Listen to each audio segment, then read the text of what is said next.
Ito, nakita namin.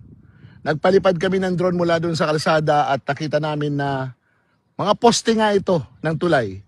At sa di kalayuan, doon sa kabila, ay flood control projects na nasira. Sandro Marcos, proyekto mo ba ito? Bakit walang gumagawa? Bakit nakatiwangwang pa rin? Meron pang mga nakasabit na mga kahoy-kahoy galing sa baha. At yung nasira na flood control project ay parang hindi naman ginagawa. Sino ba ang kontraktor nito, Sandro Marcos? Ito ay nasa distrito mo.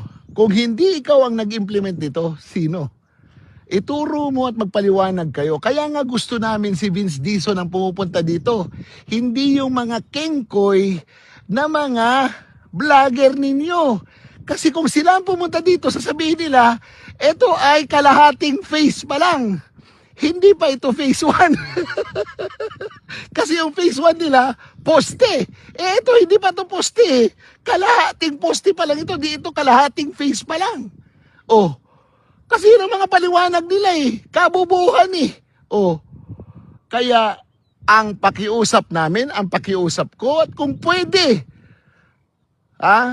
shout out kay Secretary Vince Dizon. Pumunta ka dito sa Ilocos Norte, marami kang makikita mga proyekto na hindi pa tapos, hindi ginagawa, hindi ginagalaw, at higit sa lahat, sinasayang ang pera ng taong bayan. Katulad nito, na mga poste ng tulay at doon sa di kalayuan ay mga flood control projects na nagkanda sira-sira dahil klaro naman walang bakal, walang bato, maninipis pa ang simento. O paano? Pinahihirapan ba kami?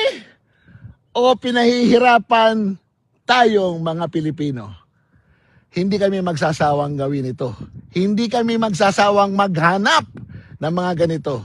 Dahil kung walang gagawa ng ganito, sino pa ang pwede nating asahan na magsumbong sa taong bayan sa katarantaduhan sa pondo ng Pilipinas? O paano? Sayang ang bayot!